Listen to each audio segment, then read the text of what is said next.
Hey ladies, Devon Brown here again with another No BS Dating Success Tip for you. And today what we're going to talk about is we're going to talk about the first date.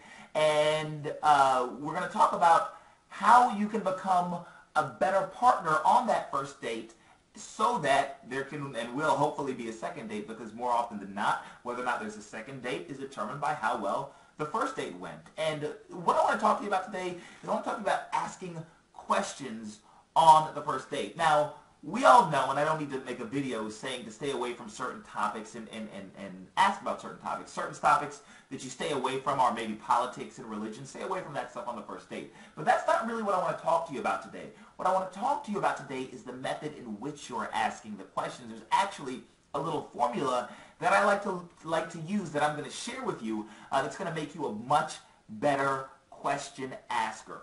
Okay? I don't know if that's good English, but you're going to become a much better question asker. Understand that the point of asking a question is to spark conversation. Okay? The purpose of asking a question is not to get a one-word answer, but instead it's to spark a conversation. Too many times when we ask questions that will either yield a yes or a no, or they'll yield a one-word answer, and that's not what we're looking for. Let me give you an example. My assistant, Tara, is holding the camera. So Tara and I are out to dinner, and I say, Tara, what's your favorite color? Green.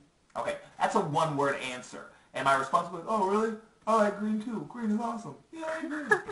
And that's a one-word answer. That's not going to spark a conversation. So the first rule is that we ask, write this down, there's 3 steps. We ask open-ended questions, questions that don't have one-word answers or that are not yes or no.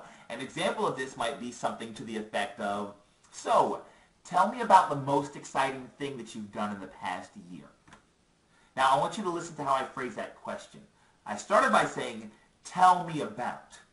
Tell me about is an open invitation for him to start conversing and start communicating, start describing it to me. Tell me about the most exciting thing that you've done in the past year. Now we're getting into his life. You're getting to actually know about him and maybe what his interests are, what he considers to be fun. Or maybe you find out that he went to Europe and he's telling you about his trip and it's something that you've been meaning to do, or it's something that you have in common.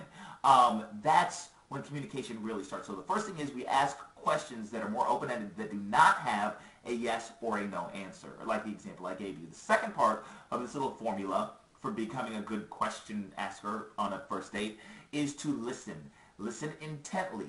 And when you listen well, that will lead us to number 3, and that is probe deeper. As you're listening, it's only natural to ask him to expound on certain aspects of his story, what he's telling you, that you found interesting. So, for example, if I say, so tell me about the most exciting thing that you've done in the past year. Maybe his answer might be, well, I was in Hawaii with some friends and I actually got to go skydiving. Skydiving, was that scary? Tell me what that was like. So I've asked the initial question. He started to explain it to me or describe what the most interesting thing he did was. I asked an open-ended question. He started to explain. I did a good job of listening. And then you go into and you probe deeper into certain aspects of the story. Now, what this does is it's telling him, it's communicating to him that you are interested in him, and we are more attracted to people who show an interest in us. Okay? So what I want you to do is remember these 3 simple steps for becoming a good question asker on a first date. Number 1, ask open-ended questions, questions that do not have either a yes or a no or a one-word answer. Number 2, listen intently. And number 3, based off of what you're hearing, ask deeper probing questions, and this will show him that you're interested and make you a super awesome date. And then maybe as you're leaving the restaurant, smack his ass or something. I'm kidding. Don't do that. I'm being stupid.